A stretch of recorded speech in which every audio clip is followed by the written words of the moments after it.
Hey, what's up, fellow tankers from the World of Tanks and YouTube communities. Now, in this video, coming back with another World of Tanks Tier 10 review. Now, this particular video being on the Tier 10 Chinese medium tank, the WZ-121. Now, this Chinese beast of a tank is most closely related to its Soviet companion, the T-62A.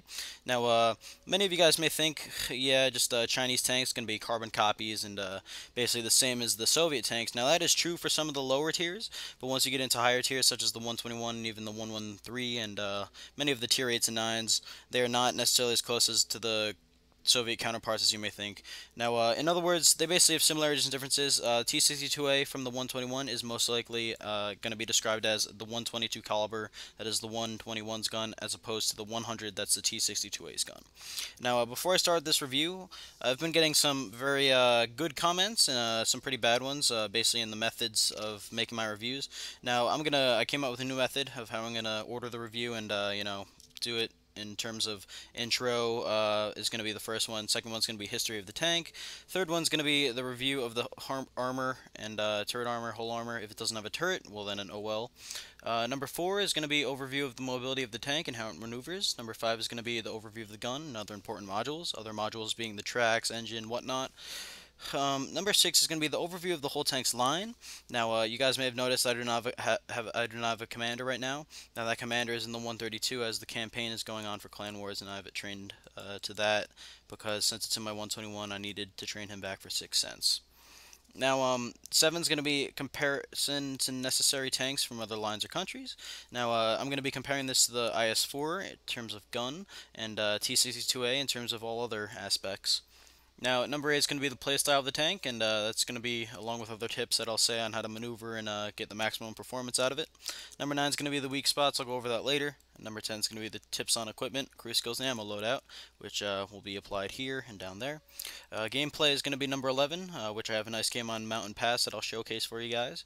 And number 12 is going to be the closing, which will basically just be the same as the intro, just going over the ups and downs of the tank. So without further ado, let's get into the history of the tank. Alright guys, for the history of this WZ-121, basically it's just a buff Type 59 for the most part. Development began in actually 1962 on a new medium tank that was based, on the Type 59.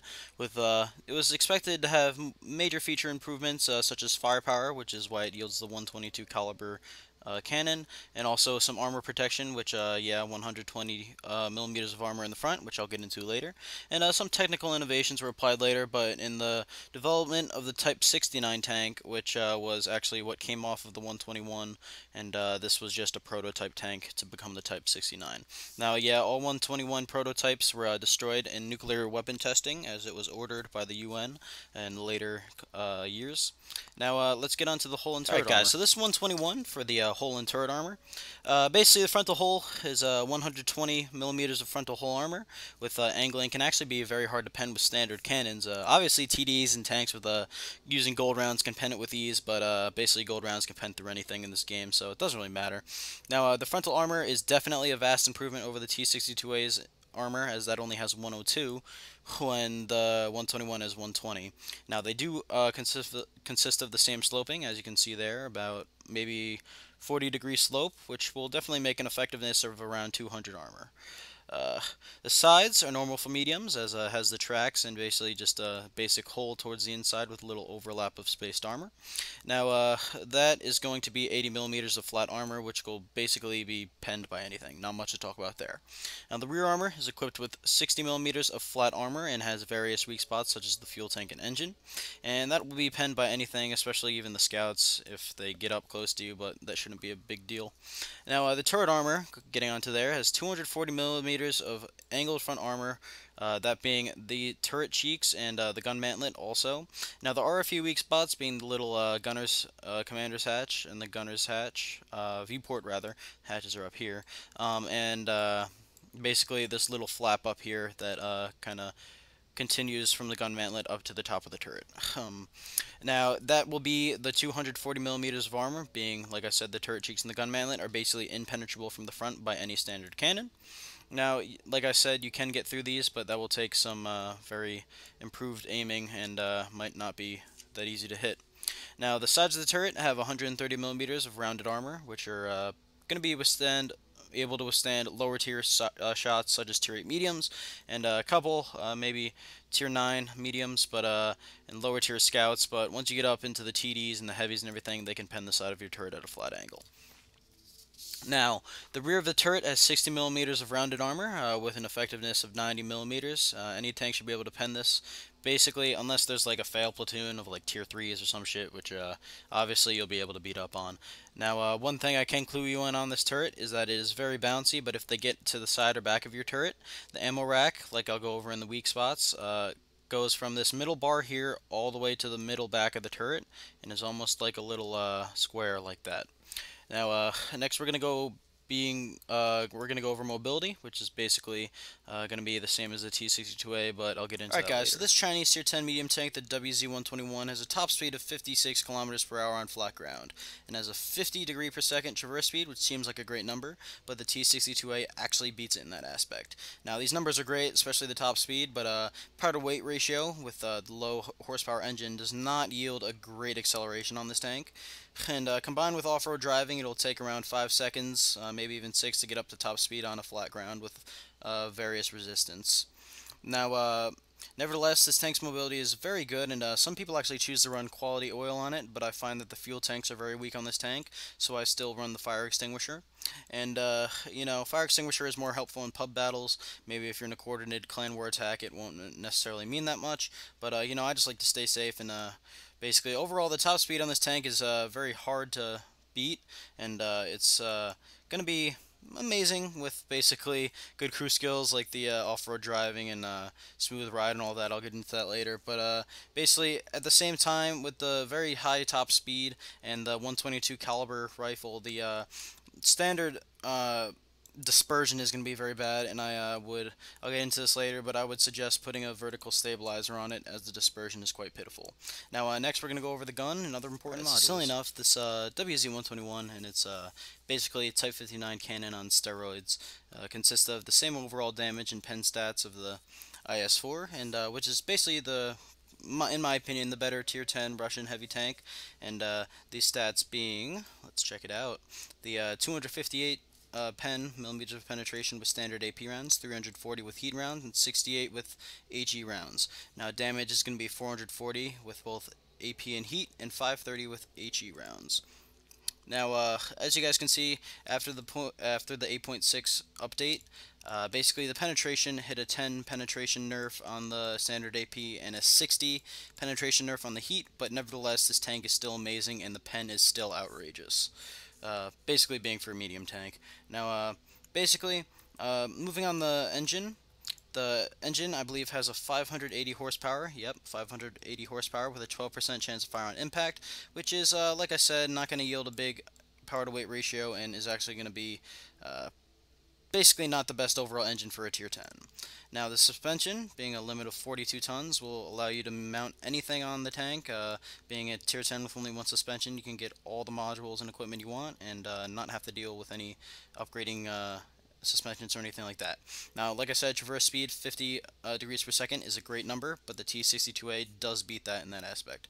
Now, lastly, the radio has 750 meters of signal range, which is can be extended with crew skills if need be, and it is basically standard for a tier 10 tank. Now, next we're going to actually go over the tech tree, and I'm going to showcase the 132 and the 131, which are basically my favorite tanks of all time. Alright guys, so looking at this tech tree line, it's pretty unique, as like I said, the Chinese medium line, it kind of has two sub branches, which that being said, there's a few light tanks up here and a few medium tanks down there. It starts at tier 6, as it basically that's when it breaks. It doesn't start at tier 6, you have to still go through tier 1 through 6, but basically it breaks off at tier 6, being the 5916. I'll actually go over the light line because that's what I played. I played the Type 58. It's basically a T-3485. If you guys haven't checked that out, that's the Soviet tier 6 medium, and it's a carbon copy.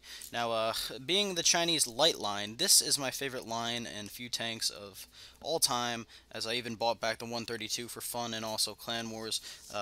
Basically, very great tank, and I'll get into that now. And the lights which I actually played, I free experienced to the Tier 6 one, the 5916, as look at this, the Tier 6 gun, the autoloader, it only has 85 millimeters of pen and 106 millimeters of penetration. At basically, it sees up to Tier 10, which is basically the stupidest thing on Earth, and that's not going to be good. So I mean, you can grind through that, but I just decided to free experience it, as that tank is basically very pitiful and it's not good. Now, the 131 is basically a buffed Type 62, which is the Tier 6, or actually Tier 7 now, Chinese Tier 7 Light Premium. Now, it's basically the same exact tank, just with an amazing 85 millimeter, which is what I chose to use. You can use the 100 millimeter, but it does not fit the role as well. It does yield more alpha in pen, but I just don't like it. Now, 131 basically can be played as a passive scout or an active scout, which can clean up low health targets and stuff like that. Now, its camo rating is amazing, same with the 132, and the 131 is basically just a little bugger tank and very fun to play. Now, the 132 goes to see Tier 8 and 9 tanks, basically on regular basis, as it is a Tier 8 Scout. Now, in my opinion, I like this over the 1390, as it basically has a weird, different playstyle, as it can passive scout, and even while being active, you can never be spotted because its camo is too good. Now, this does yield that and it mounts that 189 pen 100 millimeter, which is a Tier 9 gun on a Tier 8 Scout, which is pretty OP. Now, going to the Tier 9, which obviously both lines, whether you go the medium line or the light line, you will have to play. This 120 is basically a carbon copy of a T54. However, it does yield the massive 122 gun, which is basically a 121 gun, but at Tier 9. Next, I would actually suggest getting the 100 first. I free experienced through the 120 very quickly. I did play around 100 battles in it, but I did not feel like grinding the 120 that much to the 121 because I just had the T54 and I didn't feel like running basically the same tank twice. Now, with this 100 millimeter, the Tier 9, it does get 215 millimeters of penetration and has a pretty good aim time and such, so that should be sufficient. Now, as a whole, the light line is a blast, and I guess many people say the mediums are fun too, but in my opinion, they just play out differently, as they are mediums, but they have no hull armor, but they have great turret armor, which in a sense is kind of annoying because they don't have gun depression either. But anyway, that's basically the line, and we'll get into the comparison to the T-62A. Alright guys, so as stated before, the 121 is most closely related to its Soviet companion, the T-62A. Now, the comparison of these two tanks in terms of size results in the 121 being a bit longer in hull size, but the 121 does have that better top speed, so it kind of just cancels out, and I don't think it makes much of a difference. Now, the main standout between these two tanks are the guns, as the T-62A has a more faster firing, better DPM, quicker aim time gun, while the 121 has that high alpha, hard penning, hard hitting gun. Now, the Soviet 120, or 100 rather, can be brought down a little over 6-second reload and has a better aim time as well as accuracy at 100 meters. However, the 100 has less pen, and basically the gold pen is not as good either, and that could be a big no-no in ports of clan wars and stuff, as the T-62A is great for clan wars, but you need packs of them. The 121 does have less gun depression than the T-62A, so that could be a downside. However, the 121 does yield that alpha and peek and shoot ability, and also the ability to play as a heavy tank. Now, basically, if you decide to get the 121 over the T-62A, that would basically be due to alpha and pen and the huge gun. T-62A over 121 will be DPM and low alpha and better aim time and accuracy. So basically, they're same playstyle. I mean, the 121 could be played a bit more aggressively with the big gun and can also be played as a heavy roll. But basically, as a whole, they're both great. I love them both, and that's basically it. So next to the playstyle of the 121. Alright guys, so the playstyle of the 121 is basically a skeleton playstyle of any other tier 10 medium. Now what I mean by skeleton is it has its differences and is open to instinct of the player, but it basically plays as a flanker, and playstyle is kind of hard to pick up for most people, but the 121 will be amazing once you get that playstyle down. Now this tank is actually very map dependent and terrain dependent, as it has very little to none gun depression, as it takes a toll on whether you can hit targets while cresting hills and getting up ridges and stuff like that. And the biggest, I'd say that's the biggest difficulty in learning this playstyle, is how to use the terrain correctly. Now, with that, this tank has amazing camo values, better than the T-62A, and actually better than any other medium at tier 10. And you should use those to your advantage and kind of camp in bushes, do a little passive scouting, be able to snipe out targets without getting spotted. Now, keep a note that the shell travel time is a little longer than the T-62As, as it is a 122 caliber mounted gun. And as a flanker, this tank has around an 8-second reload time. Mine is a little under that, about 7.8. And this means you'll be forced to brawl it sometimes when reloading, as people can charge you. And you might not be able to out DPM them. Therefore, I suggest shooting targets that are not focused on you first, and outmaneuvering the heavy tanks that turn and face you. Now, as a whole, this tank's playstyle is basically a medium tank's playstyle, but is open to change, especially with your high alpha and penning gun. It hits very hard, and you can play as a heavy. Now, the gun depression keeps the 121 from cresting steep hills, and can be an issue on some maps and ridges.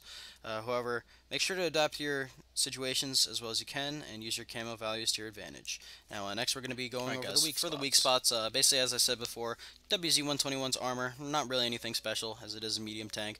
However, as stated before, the upper plate has around an effectiveness of a little bit above 200 millimeters of armor at a flat angle, if you're like this, around 280 millimeters. So it can auto-bounce some shots, and with your maneuverability, it'll be great. And basically, as the weak spots go, you have the two giant cupolas right on the top of the turret. However, looking at a straight angle, it may be hard. I suggest going for the right commander's cupola, as that is a better shot to hit. And basically, this tank is going to be moving fast, so weak spots are going to be hard to shoot, so I suggest flanking and also being able to get side shots on this tank. And basically, I'm going to go over actually parts of modules where you can damage them.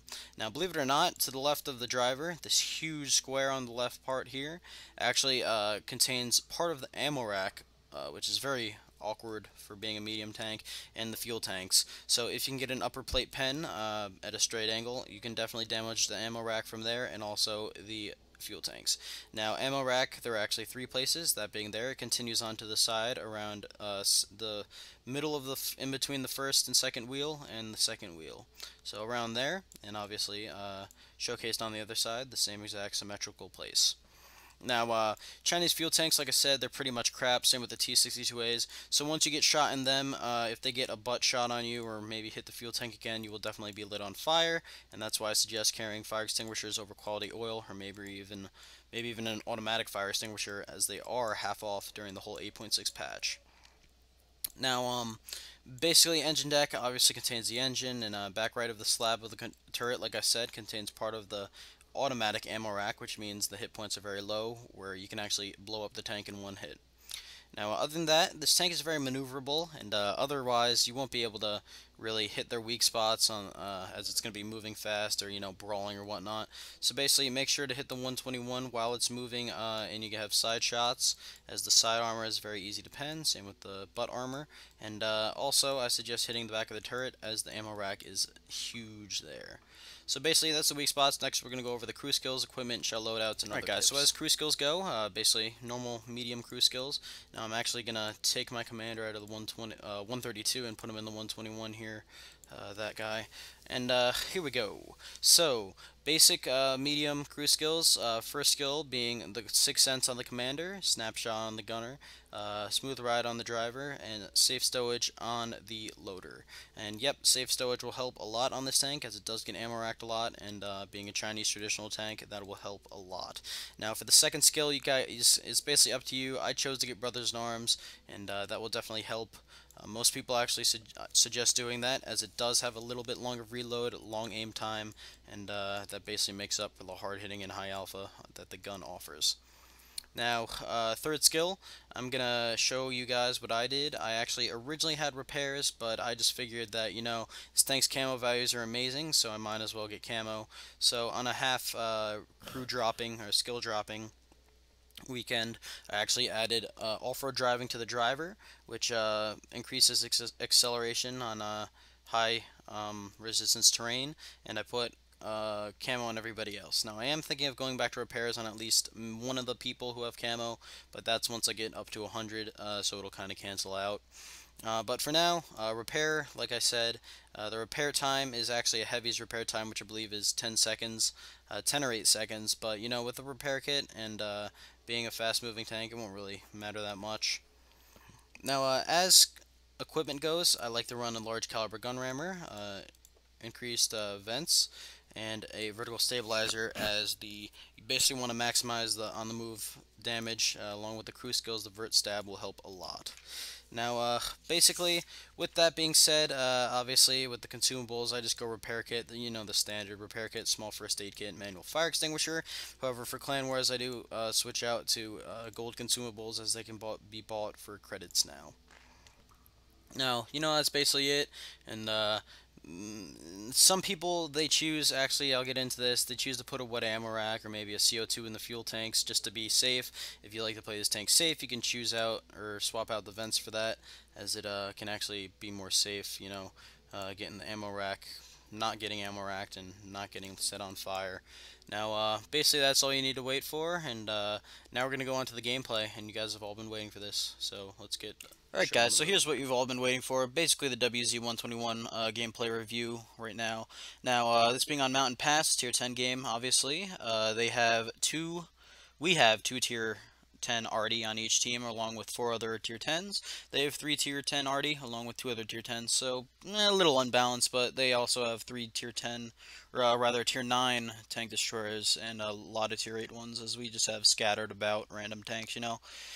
So basically, just to point out a little bit, I've got a platoon going, me, Stagger, and Woots.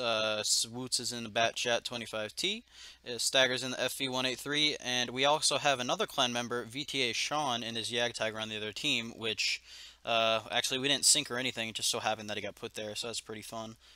So let's go ahead and do this. Now, at the beginning of this game, I actually make a huge mistake, as I will kind of show you guys. And I mean, this tank being very, you know, very, very versatile, and having a very bouncy turret really saves me in the end, as you guys will see that later on. Now, as Ice Road, you know, no one really goes up there, but we end up getting actually demolished over there, and we're lucky that we just had the tanks at the end, and especially our platoon at the end, to save us. But at the beginning, basically, there were around 3 or 4 tanks that went Ice Road. They end up getting demolished, and that'll end up basically forces us to go reset cap and whatnot. So just kind of showcasing the camo value on this tank. It's around 19%, which is a little bit above the T62A, and especially since I have a full camo crew, it is basically invisible. Now, as you see, our Batchat gets spotted, and that's Woots, as he's kind of passive scouting across there and spots all those guys, but I believe he gets hit, yep, by the Folk 155, who had mad camo, as I basically, you know, just go across, and I don't even get spotted here. Meanwhile, I'm moving full speed, and that T30, who's set in stone, not even moving, gets spotted. Same with the Object 704, and that just shows I was a little bit further back, but this tank just has insane camo values. Now, as this Jagdpanther 2 gets spotted, I think he's out in the open, but I end up trying to get a shot, and this is where I make my mistake. I get spotted, but despite being spotted, I actually still go up and try and spot the Jagdpanther, as my camo never resets, and yeah, Batchat gets a great hit on me. And knowing he tracked me, my camo is reset here after this guy bounces me, but the Batchat just smashes me again for a good 601. Now, I thought it was the T30 at first, but I realized that he was behind the hill, so it had to be an arty. Whether it was the Batchat, that's what I think it was, because he focused me really quickly twice in a row. Since he has a clip gun of, I don't know whether it's 4 or 5 shots, he pretty just demolishes me at the beginning.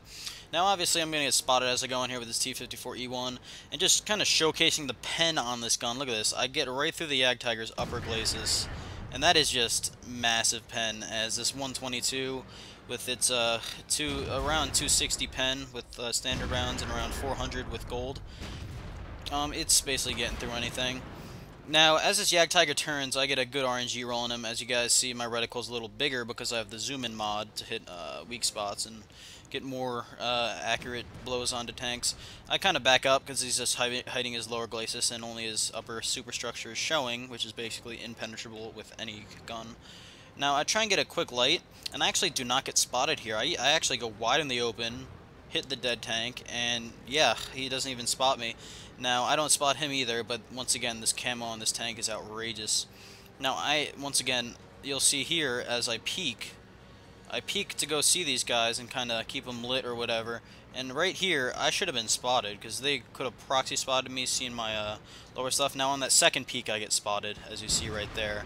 But it's just weird, this tank. I mean, the 121, use that camo value to your advantage, and you can really demolish things. Now, as you see, a high roll there, 501, and this next roll should be pretty good too. I actually think I bounced his cupola, which is kind of weird.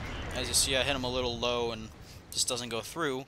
But being the high power gun it is, when I try and shoot him in the cupola again, I actually pen through his turret, which means the RNG got a very high roll and I just lucked out.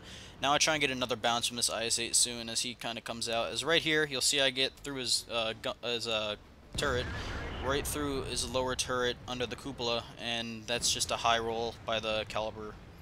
And now the E100s ends up pushing the hell out of us, and he just YOLOs, but in that sense he almost kills me, and I get really lucky as I bounce that IS-8. Just once again how this armor sloped is very good. Now that E100 just gets right through my gun mantlet there. And as you see, I switched to gold, just want to make sure I pen him no matter what. Now with the new patch, the E100 side skirts are almost impenetrable by heat, which means that it loses pen per square inch that it travels. And the E100 has enough skirt armor and space in between the tracks and the hole in the skirt armor to be able to, you know, eat any shells. Now I light him on fire. As you see, I'm just waiting for him to burn out, trying to let my players get some shots on him. But as they don't pen him, I just decide to kill him, or actually weaken him. The IS-8 kills him. I guess he was just reloading.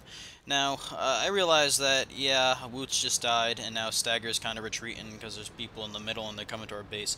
Now, being surprised that Low Road kind of held that long around Ice Road. I don't really know how they held that long. Yeah, there was like 3 or 4 tanks over there, but they also sent a lot more. And they also had support from the bridge, which means they did a pretty good job, but they end up getting pushed here, and the TDs and everybody just kills them. Now, I don't know if you guys were paying attention before, but we were losing at the beginning 4-0, and now we're losing 5, or it's actually 5-4 right now. But we've come way back in this sense that the West just pushed. Now, right here, I'm trying to spot whether that Yag Panther's still there or whoever the hell's there. And Stagger just owns that object 704 with his troll cannon. Now I'm thinking about going down, but I actually don't, because there's an Indian Panzer over there and I don't want to get spotted. Now, I believe I take a shot at him and just whiff pretty hard because I just didn't wait and I was retarded. So, you know, me not getting spotted here is pretty cool, as I believe there still is a Yag Panther across there. As see, he gets spotted and he's up right there. And how he didn't spot me after I shot is beyond me. And yeah, another miss, just RNG. And I mean, even with the patch and the RNG updates, it's very good. I mean, as you see, I hit that Yag Tiger before pretty well, but it's still, you know, it still goes to the outside of the circle every once in a while. Now, I get spotted on that shot on the Yag Panther, and Artie, I guess, just doesn't want to focus me. I don't know what, I assume I'm not already safe there. If the Artie's more on the top of Ice Road, I could have been hit there, but I luck out, and I just go to help out Stagger. Because the Indian Panzer I thought was going mid because he's unspotted, and he's just still deciding, I guess.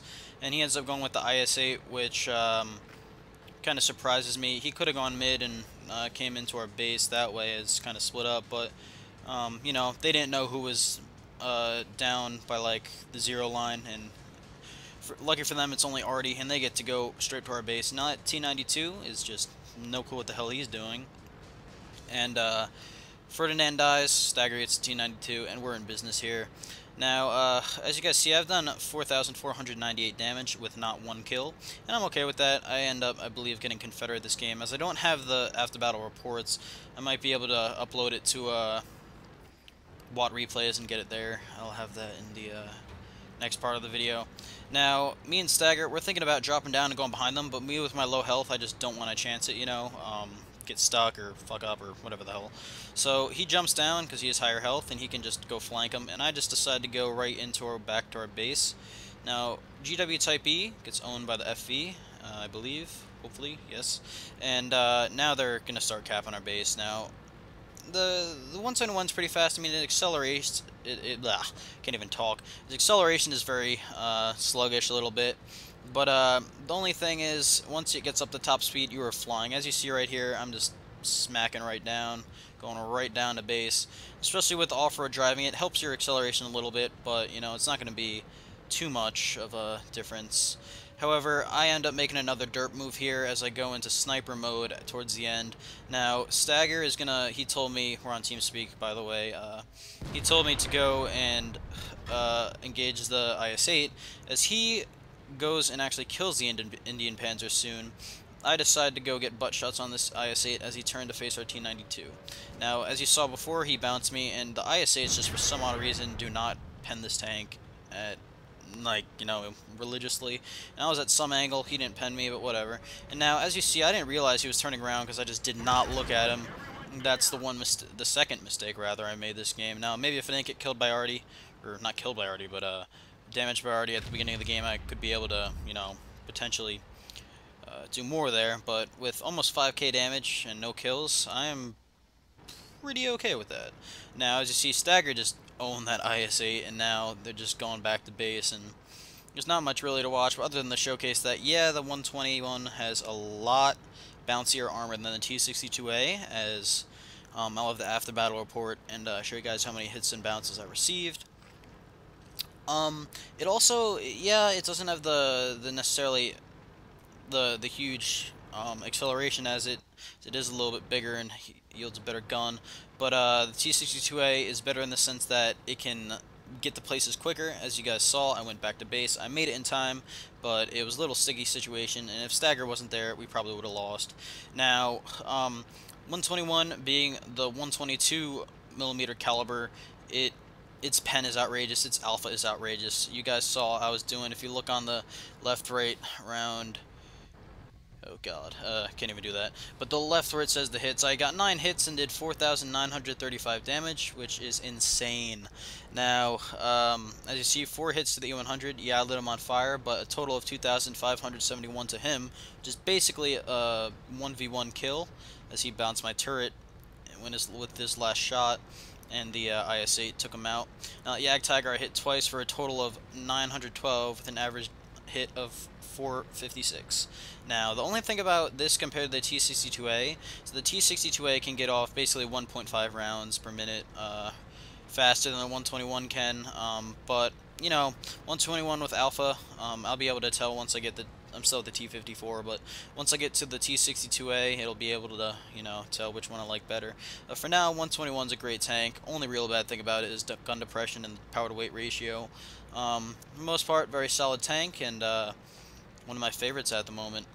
Now, again, with the alpha, you know, you trade off alpha and pen for more DPM and more accuracy on the T-62A, but in my opinion, alpha it doesn't override the DPM, but in certain cases, especially how I like to play my mediums, as more aggressively and also be able to peek out, and you can also go heavy, play the heavy role if you're on a city map and stuff like that.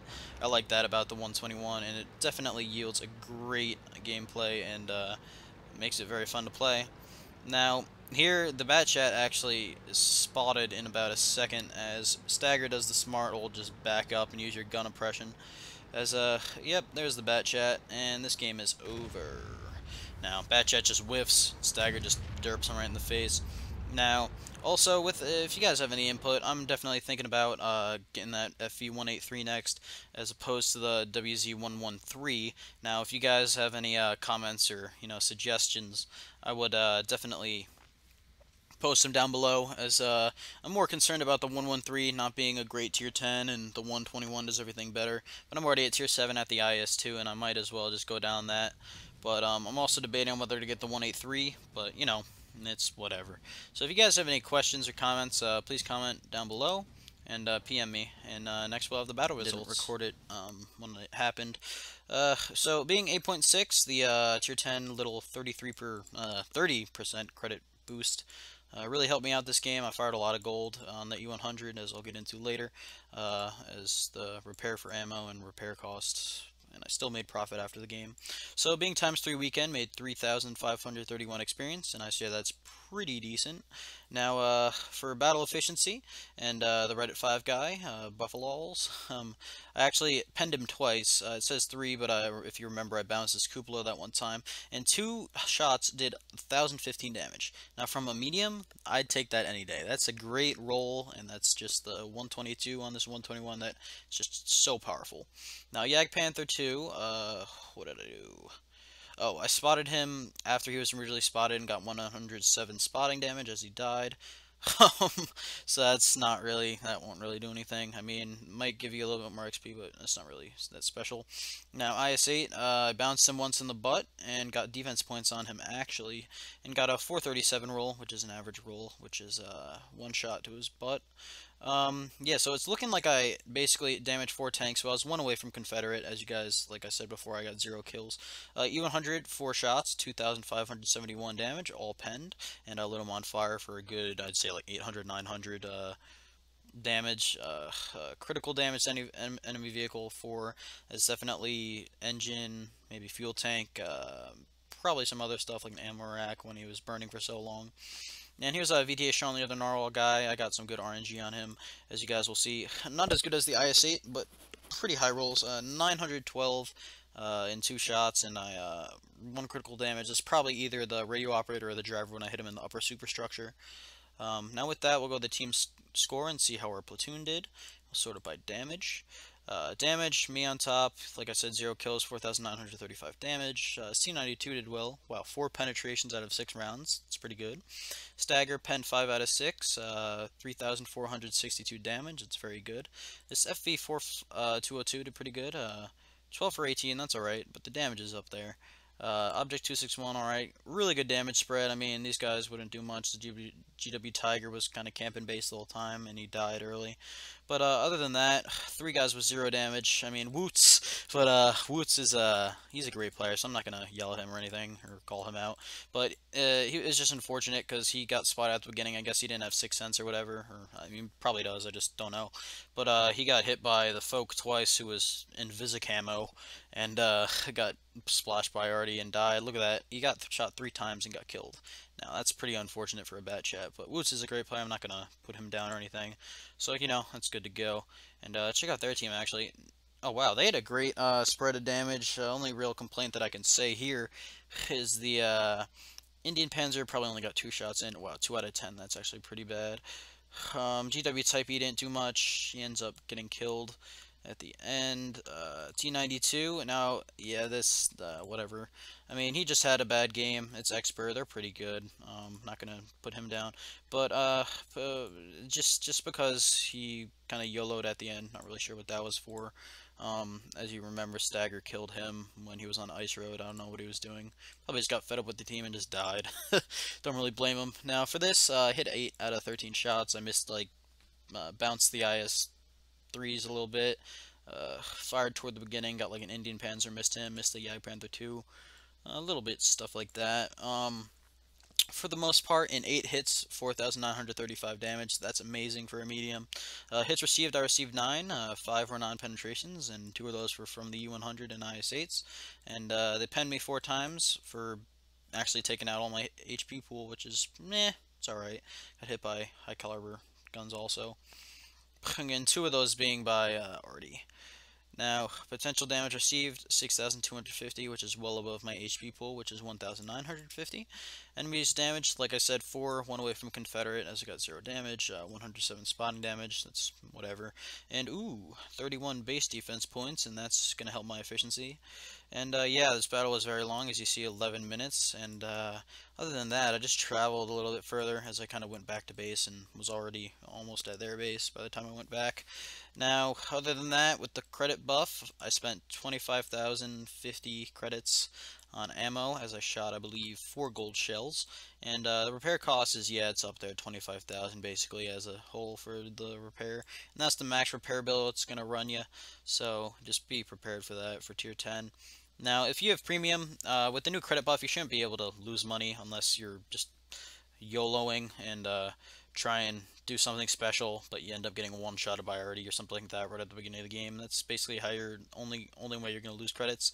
And despite firing all the gold rounds, consumable, which is the repair kit, and also the auto repair, I still made around 16,000 credits, which is amazing for doing that much. Now, like I said, total of 3,531 experience, and that's times 3 with 174 free experience, which, yeah, that 5% automatically gets converted. And that's basically it for the WOT replay after battle report. Now, if you guys want to go ahead and stay tuned. I'm just gonna hit you guys up with Alright a little guys, closing. basically for the conclusion, as a whole, I love this tank and many people hate it, just because, it's gun depression, aim time, all that stuff, but it's just as good as the T62A in my opinion, and yeah, the gun depression is bad, but it can be dealt with if you actually learn how to play the tank. But this tank needs to use the terrain to its advantage, in other words, but it does come with great camo values, and insane camo values, rather, and you can use that to hide yourself from the enemy. I've been, in terms of friggin' Camovai, has been in places on, let's say, Campanovka and stuff like that, where I've been just shooting across the map. They can't even spot me. They don't know where it's coming from, and it's just fun to laugh at it. Now, in terms of clan wars, this clank is viable for clan wars, and yeah, it's going to be map dependent and very situational. However, in medium packs, it can assist the T62As as being a harder hitting medium, and it can also do a support role for the heavies. Now, yep, with the tank locking, and after this campaign is over, the viability for this tank is going to be increased vastly. Now, all in all, this tank is a blast to play, and it's, like I said, very underrated. And in terms of a hard-hitting gun, decent armor, and great mobility, it is in par with the T62A. And I love this tank to death. It's my favorite tier 10 at the moment. And however, gun depression, acceleration, and long aim time are going to be the downsides that many people would agree on. But if you learn how to play the tank, you can basically make any tank great. And as a whole, I hope you guys enjoyed this review, and I'll see you on the battlefield. If you guys have any questions, feel free to comment, rate, subscribe, and like I said, with that 113, not sure whether to get it. If you guys can just post a comment down below as whether I should or should not, and add me in game, send me a PM, that'd be great. So thanks and happy tanking, guys.